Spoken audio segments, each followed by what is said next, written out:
high side. Murphy shooting, save a rebound on the view.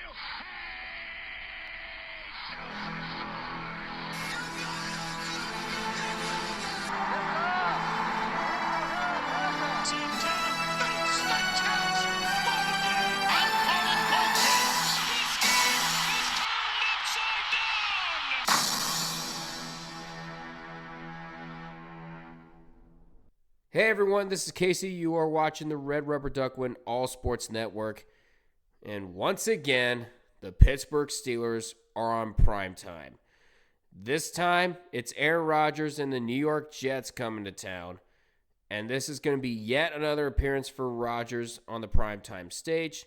And he is not going to be alone, as Russell Wilson will make his Pittsburgh Steelers regular season debut amid all the controversy and complaining from Steelers fans.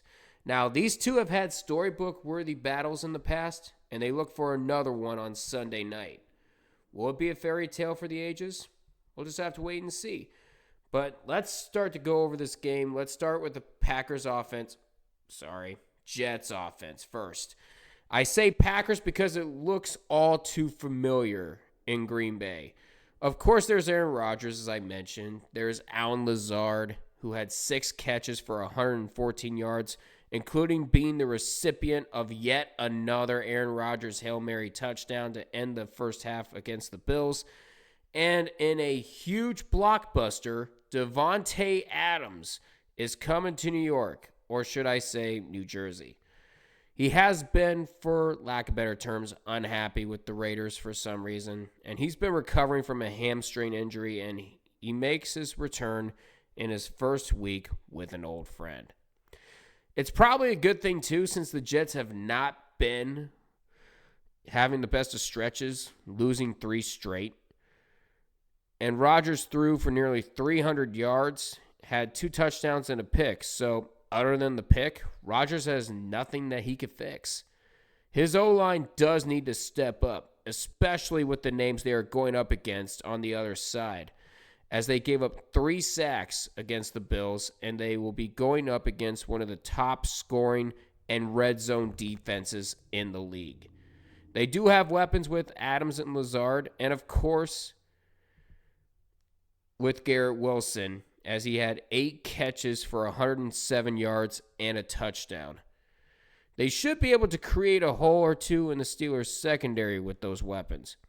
Breece Hall could definitely provide a problem for the Steelers' defense, as last week he had 113 yards on the ground to go along with 56 yards in the air. The Steelers' offense has been the center of questions, as we have a change at starting field general, as Russell Wilson has been activated after a calf injury at the start of the season.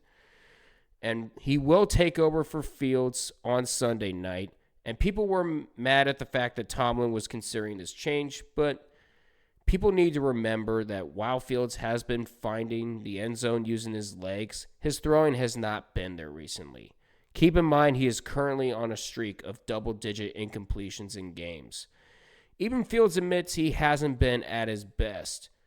He did have a meh outing against the Raiders with only 145 passing yards, but that did not stop the Steelers from scoring 32 points, which was never in our wildest dreams going into last week. The rushing attack was huge last week with 183 yards on the ground, including the first 100-yard game for Najee Harris this season, as he ran for 106 yards and a touchdown. The receiving core might get more attention, especially George Pickens, who only had 53 yards on 3 catches. Now, the Steelers' defense found a way to stop a hurting Raiders offense despite only getting 1 sack from Cameron Hayward. However, TJ Watt forced a couple of fumbles, and the Steelers got their 7th pick of the year, courtesy of Dante Jackson. The rushing defense did manage to hold the Raiders to 57 yards rushing last week, but they are going to be in for a tougher challenge against Hall, of course. The Jets' defense had a lot to fix, starting with the rushing defense, as they gave up 149 yards on the ground to the Bills on Monday night. The passing defense was way worse, as Josh Allen had a field day with 215 yards and 2 touchdowns. However, the defense is still tied for third in the league in sacks with 20, and 2 of them were last Monday night. So there is a good chance that the battered Steelers offensive line is going to have themselves a pretty tough test.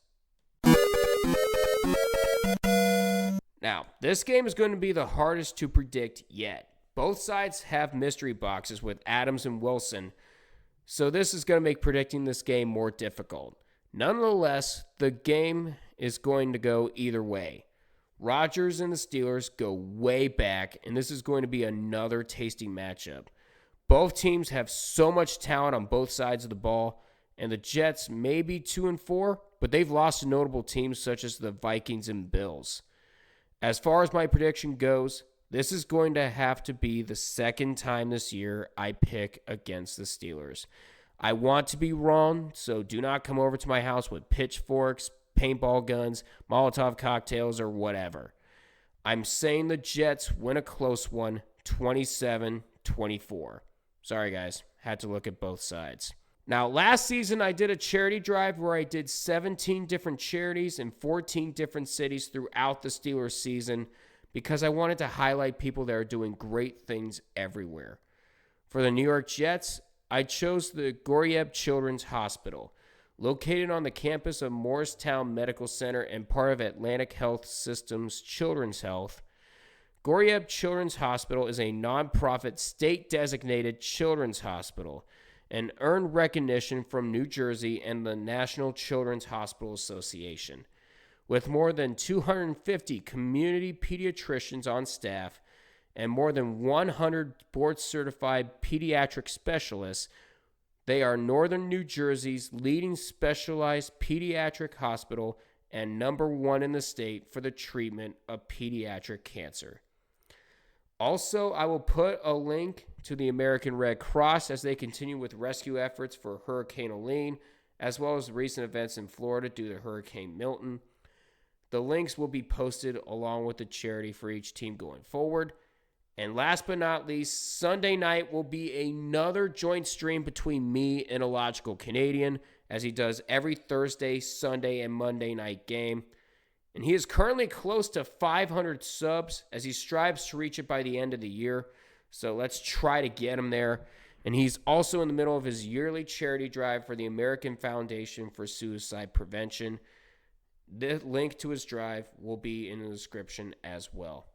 But that's going to do it for me. Please feel free to like, comment, and subscribe to the Red Rubber Duckman All Sports Network. Be sure to check out the links. Be sure to share this video with your friends. And I will see you guys tomorrow night. But until we meet again, we'll see you guys in the next one. Take care and love.